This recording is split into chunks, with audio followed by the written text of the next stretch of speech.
Ça commence à être compliqué, hein. Plus ça avance, plus on y croit, plus c'est compliqué, hein, franchement. Salut à tous, footeuses et footeux de famille, c'est Thomas, fin du match contre Reims et l'OM, dans ce match décalé à 21 h sur C8 en clair, c'est cool en tout cas de faire ça. Il faudrait qu'il fasse ça plus souvent, évidemment. 2 buts à un but de Ngome, Tristan, de son prénom, et un but de Souk, qui venait juste de rentrer, hein, le sud-coréen, qui a marqué un but assez fantastique quand même, et un but de Clinton NG, qui a bien fait de rester et refuser un peu des offres de Turquie et le Besiktas.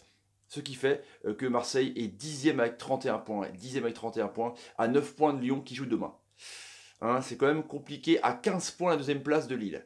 Waouh. Reims, mine de rien, qui est 7e avec 34 points, qui est plus qu'à quelques petits points, vu que la Ligue 1 est assez faible cette année, encore une fois, du maintien. Le débrief en 5 points avec d'abord l'OM. L'OM, une seule victoire sur les 8 dernières rencontres en championnat. Une seule victoire, ça c'est incroyable franchement pour une équipe qui vise évidemment le podium, qui a des ambitions de Champions League tous les ans. Déjà financièrement par rapport à la bonne tenue et la bonne forme des caisses d'un club, c'est compliqué franchement. Là on se demande, puisque Paris n'est pas là en Coupe de la Ligue, la 6e place sera pas forcément européenne, hein, on parle déjà d'Europa League, parce que Strasbourg, s'il gagne la Coupe de la Ligue contre Guingamp, il faut qu'il reste dans le top 5 pour que ça libère une place. Du coup, Marseille, pour se retrouver marron et n'avoir aucune Coupe d'Europe. Alors certes, il reste encore un match en retard contre Bordeaux, qui n'est pas très fort pour Marseille, c'est un peu la bête noire. Donc c'est un peu compliqué en termes de crise qui continue pour Marseille, quoi. Alors, après, quand on voit la composition d'équipe, il manque Thauvin et Payet. On va dire qu'il manque Thauvin, ton meilleur buteur. T'as Clinton NG qui est devant, Ocampos, Germain, Strootman, l'ami Sanson en pointe un peu haute d'un triangle défensif.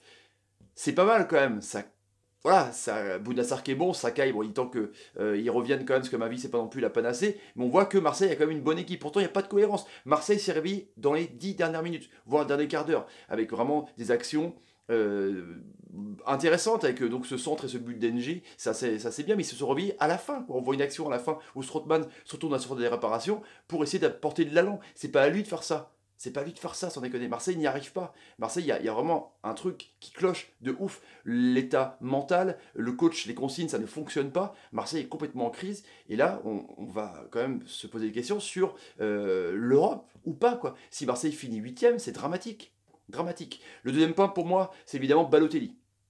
Ah, il avait fait, on va dire, une bonne rentrée contre Monaco et cette tête, contre Lille, pardon, et cette tête qu'il avait mis à moitié exceptionnelle en lucarne. Là, il avait un virus, peut-être grippé un petit peu, donc il n'était pas en forme, mais il a touché que 17 ballons.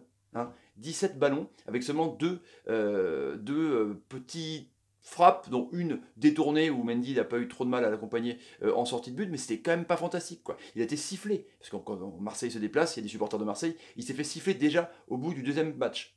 Quand même compliqué. Sorti la tête basse, nonchalant comme on le connaît, on va pas le tomber dessus non plus, c'est pas le sauveur, c'est pas lui qui va sauver forcément Marseille, mais Balotelli a fait un match d'Orcla. Pour l'instant, en tout cas, 17 ballons pour un attaquant, c'est quand même faible. Après, les mecs n'arrivaient pas trop à le trouver aussi sur le terrain, mais il n'était pas non plus. Au début du match, il était bien. Après, il a commencé à disparaître un petit peu plus, à pas être bien en point de fixation. En tout cas, c'est un match compliqué de Balotelli.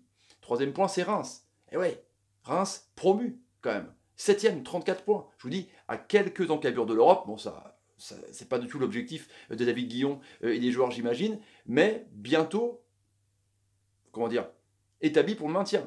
Il y a 37-38 points, c'est largement suffisant. Et encore, je vois la fourchette haute. Reims qui joue bien. La deuxième meilleure défense avec 21 buts encaissés, que 20 buts marqués, certes. Pas beaucoup d'attaques, surtout que Chavaria en plus est blessé avec le pétage de nez avec le papier de Jebuji de Guingamp. Mais deuxième meilleure défense, ils prennent pas beaucoup de buts. Grosse défense avec Engels, Abdelhamid, c'est très très bien, quoi. Franchement, Abdelhamid, il a muselé complètement Balotelli.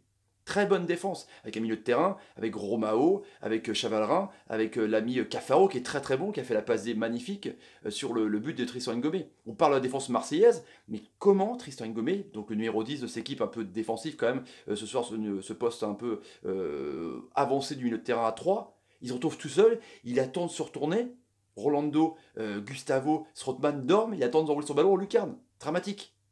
Franchement dramatique. Et puis Souk, n'en parlons pas, quoi. Il rentre, Rolando met dans l'axe directement, et Souk il part, voilà, donc forcément la défense marseillaise est tellement loin, près du rond central, que là, il se fait prendre dans le dos, et directement Souk termine le jeu, il venait juste de rentrer, quoi.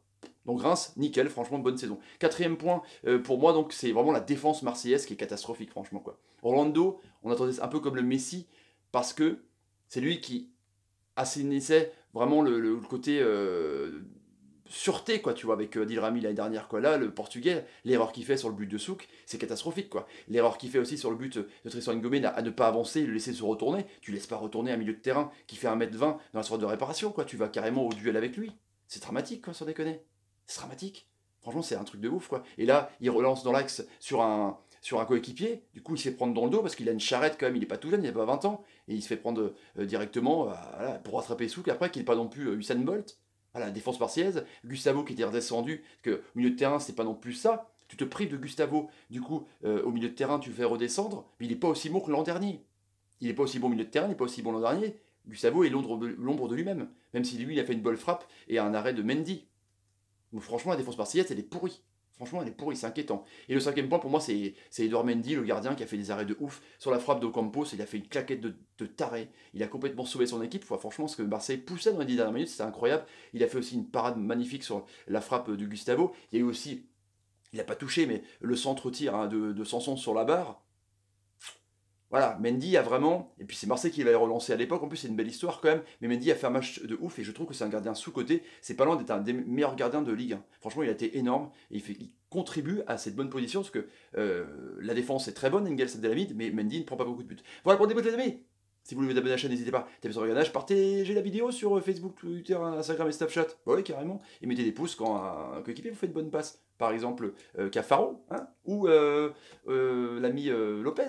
Ouais, carrément. Allez, je vous laisse. Salut, salut, salut, salut, salut. Et salut. Commentaire, Marseille, adieu à Champions League ou quoi? Commentaire, je vous attends. Salut.